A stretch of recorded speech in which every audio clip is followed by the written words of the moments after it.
والسلام على أشرف المرسلين وعلى آله وأصحابه ومن صلى بصلاته وصام بصيامه ودعا بدعوته ومن تبعه بإحسان إلى يوم الدين. Amma ba'd. Alhamdulillah, kita bersyukur karena sudah sampai di titik malam ke-8 ya, insyaallah.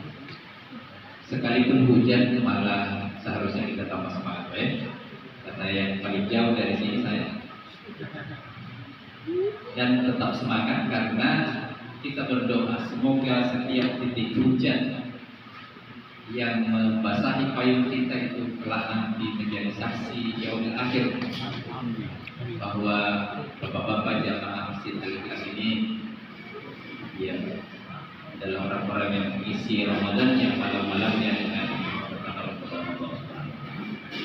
Selawat dan salam semoga senantiasa tercurah limpahkan kepada junjungan kita Rasulullah Muhammad SAW dan dia menjadi contoh bagaimana beribadah, bagaimana berumah tangga, bagaimana bermasyarakat dan juga bagaimana bernegara, sehingga kita berharap semoga diberikan keistiqomahan karena nanti kelak di yaumil akhir juga kita akan mendapatkan syafaat dari baginda Nabi Muhammad sallallahu alaihi wasallam.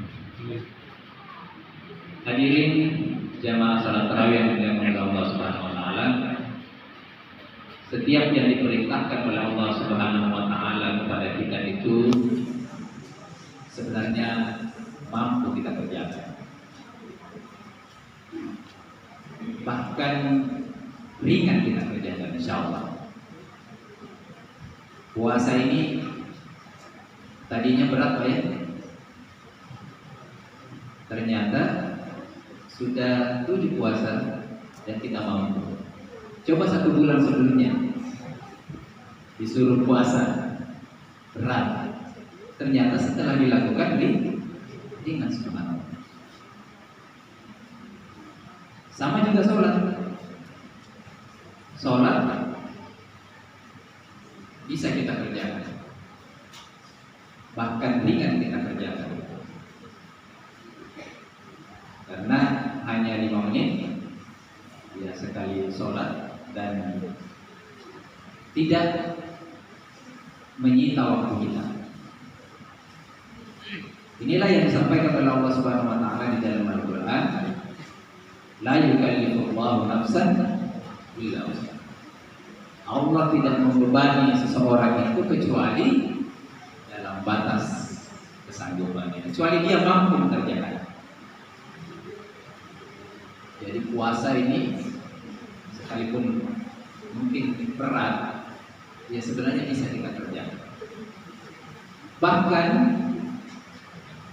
karena Allah Subhanahu wa taala yang paling tahu hambanya, Allah memberikan keringanan kalau kita ada dalam kondisi lemah. Kalau perintah sholat itu kan harus berdiri Pak ya. Kalau tidak bisa berdiri, bisa duduk. Kalau tidak bisa duduk, masih bisa berbaring. Subhanallah. Bahkan kalau hanya bisa kenikmatan saja atau hati kita saja, ya dengan itulah kita sholat, mendirikan sholat. Begitu juga dengan puasa. Puasa, wa man kana minkum maridan aw ala safarin fa iddatun min ayyam. Kalau kita tidak bisa puasa karena sakit, atau karena dalam perjalanan, atau karena lemah sudah tua, harus bayar fidyah. Kalau sakit dan dalam perjalanan, maka disuruh ganti di hari yang lain. Kenapa? Karena yang diinginkan oleh Allah Subhanahu wa taala itu adalah keringanan.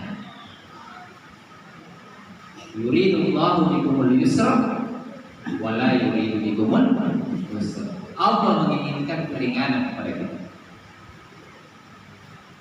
dan tidak menginginkan keberatan. Jadi luar biasa. Kita tidak pernah mendengar Ada orang yang mati karena rajin puasa.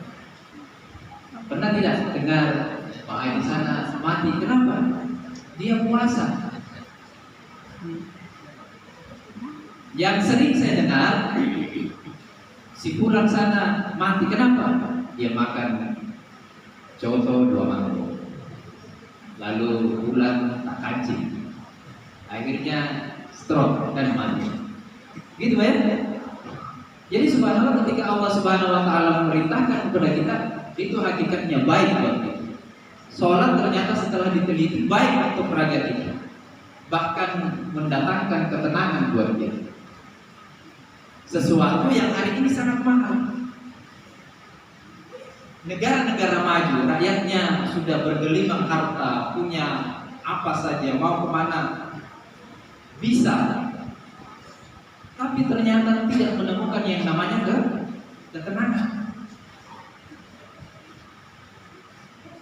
Padahal sudah ke diskotik misalnya, kemudian pesta-pesta, ternyata tidak hilang-hilang masalahnya, tidak hilang-hilang pusing, tetap punya masalah. Umat Islam subhanallah diberikan sholat oleh Allah Subhanahu wa taala supaya tenang. Ketika di siang hari sibuk dengan pekerjaannya, Allahu Akbar, kita membasahi langkah kita dengan air wudu, lalu kita bertakbir, ya Allah, semua masalah-masalah pekerjaan saya, semua rekan-rekan bisnis saya itu di bawah kekuasaan, dudukkan mereka. Allahu Akbar. Jadi tenang, kita setelah sholat kemudian jadi tidak punya beban masalah. Demikian juga dengan puasa. Bahkan Nabi menggaransi suhu tasih. Kalau kita puasa itu, orang yang puasa itu nanti akan sehat.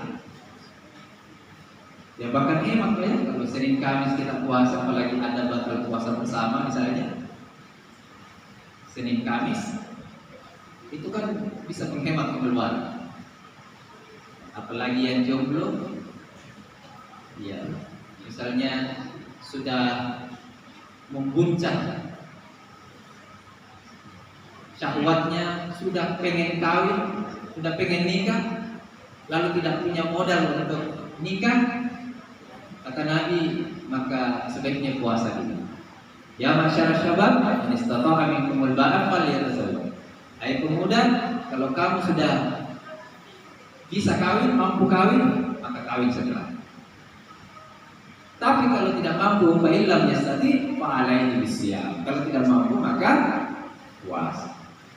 Jadi subhanallah, itu karena sayang kepada kita, memberikan syariat kepada kita. Dan banyak sekali syariat-syariat Allah Subhanahu wa taala ya kalau kita bahas satu-satu ini tidak selesai. Semuanya rahmat bagi kita semua.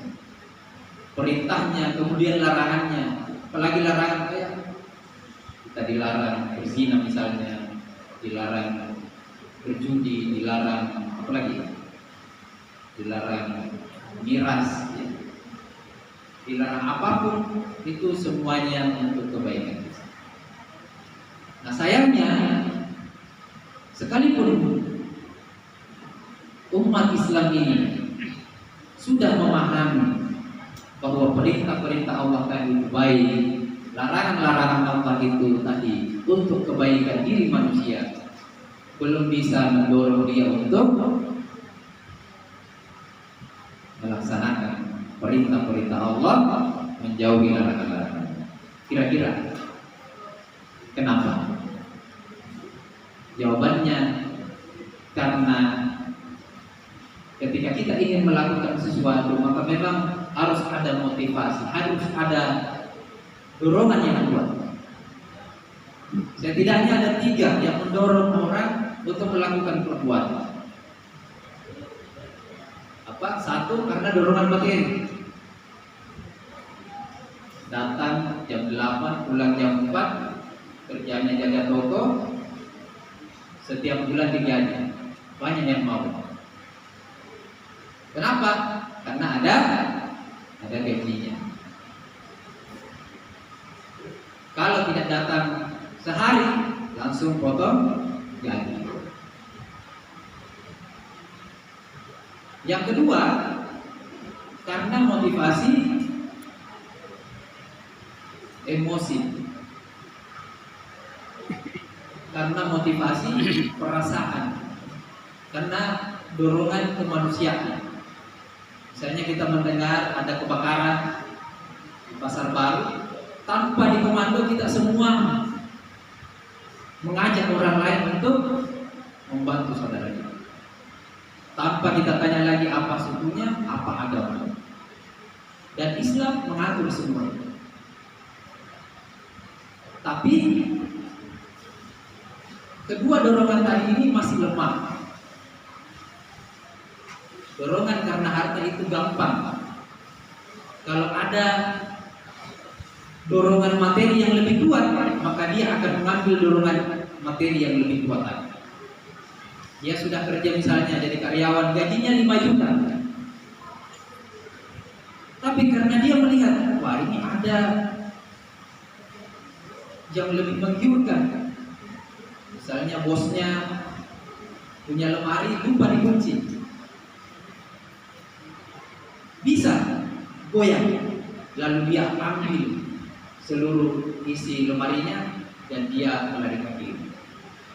Karena di dalam hatinya ya, saya sudah bisa dapat ini 10 atau 1 tahun gaji atau 20 tahun, ya, 10 tahun gaji dengan mengambil ini.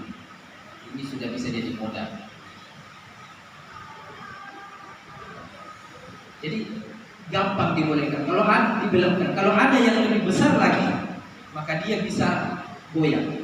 Begitu juga dengan kemanusiaan, gampang. Sekarang orang menipu itu Pak, di sosial media banyak menggunakan perasaan orang. Ya, ada yang baru-baru viral, dia mengguyur memandikan neneknya. Jadi dia memandikan neneknya, ya, dengan keinginan agar banyak yang nonton, lalu banyak yang memberikan pendapatan buat tayangannya ini. Padahal itu berbahaya, bahkan bisa mengancam. Nah, jadi dorongan harta, dorongan emosi itu gampang. Ya. Benar dan salah itu tidak jelas. Tapi kalau dorongan keimanan, maka insya Allah itu akan jelas. Standarnya apa? Standarnya perintah dan larangan Allah Subhanahu wa Ta'ala. Standarnya apa? Standarnya syariat Islam. Maka ketika itu adalah perintah Allah, maka yang muncul di dalam benak orang beriman ini pasti baik. Sholat pasti baik, puasa pasti baik. Bahkan apa perintah Allah yang paling berat? Saya tanya, apa perintah Allah yang paling berat? Berjihad. Berjihad itu yang paling berat. Kenapa? Karena semua kita korban, harta, pikiran, tenaga, bahkan nyawa. Tapi ketika itu perintah Allah Subhanahu wa Ta'ala, maka seharusnya umat Islam menerima. Itulah kenapa di masa lalu, sekalipun perintah jihad itu ada di bulan puasa, tapi ternyata umat Islam tetap melaksanakan perintah jihad. Perang Badar itu ada di tahun kedua, diperintahkan terjadi di tahun kedua Hijriah. Puasa dan zakat itu juga di tahun kedua Hijriah, di bulan Sya'ban. Turun perintah tadi, ya ayyuhalladzina amanu kutiba alaikumusiyam.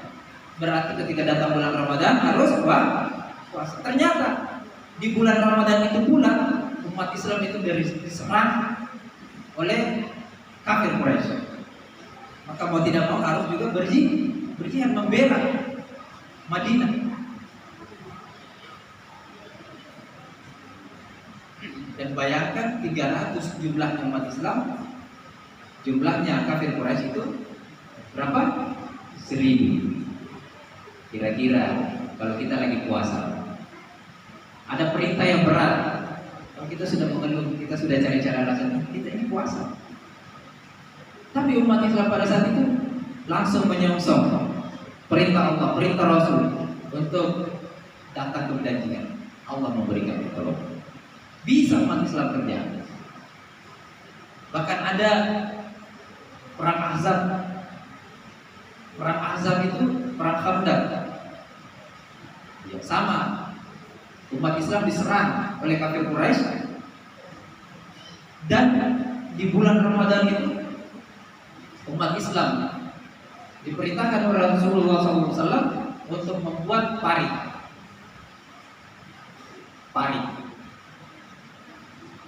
Bagaimana paritnya? Paritnya itu dalamnya 3 meter, lebarnya 4 meter, panjangnya 5 kilo. Digali pakai alat seadanya. Kira-kira kalau kita ada perintah kerja bakti di bulan Ramadan, banyak tidak yang hadir. Padahal sudah pakai alat yang modern.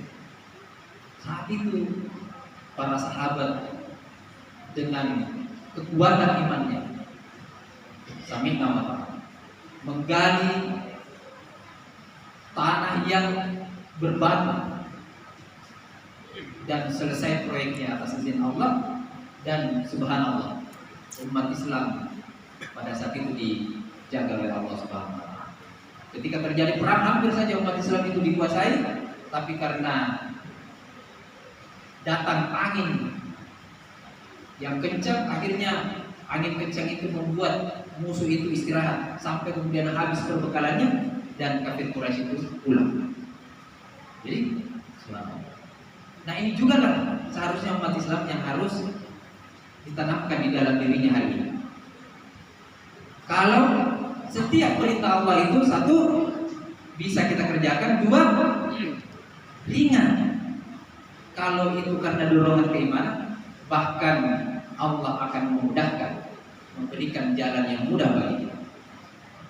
Bahkan ketika kita melaksanakan semua perintah Allah Subhanahu wa taala, maka Allah akan memberikan jaminan kehidupan yang baik. Hari ini, mohon maaf, umat Islam banyak protesnya Pak kalau diperintahkan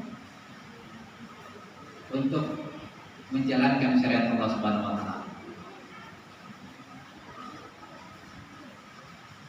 Banyak yang menolak kalau negeri ini diterapkan syariat Islam. Kenapa? Wah, itu radikal. Wah, itu ekstrim sekali. Itu bahaya. Masa kalau mencuri harus dipotong tangannya?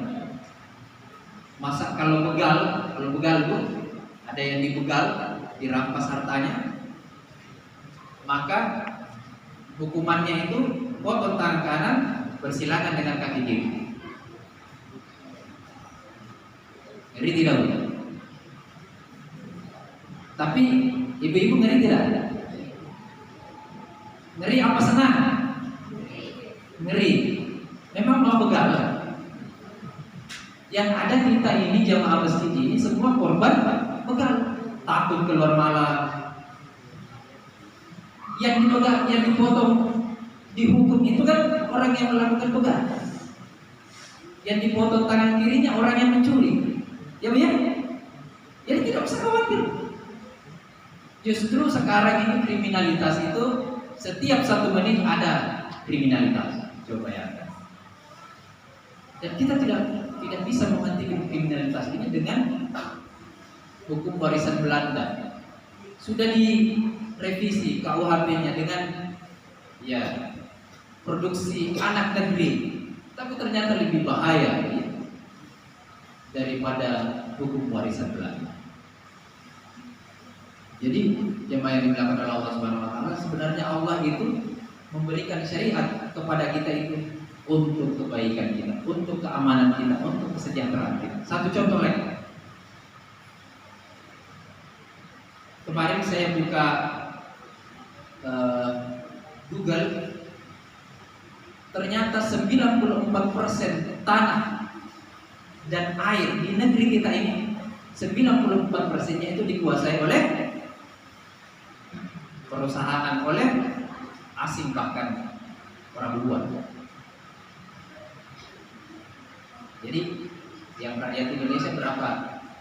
6% saja. Atau kalau datanya Pak Mahfud di situ 80%. Tanah air negeri ini itu dikuasai oleh asing. Kalau datanya Pak Amin Rais itu lebih sedikit lagi, 74%. Anggaplah 80%. Kenapa bisa seperti itu? Kenapa bisa terjadi penumpukan kekayaan? Tanah air kita ini dikuasai oleh orang luar. Karena kita tidak memakai syariat. Di dalam Islam ada namanya Ihya'ul Mawad, menghidupkan tanah mati. Bagaimana mekanismenya?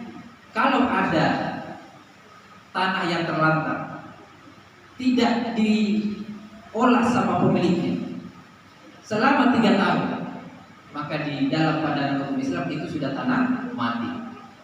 Nah, siapa saja yang mau menghidupkan, mengolah tanah itu, maka dia sudah menjadi milik.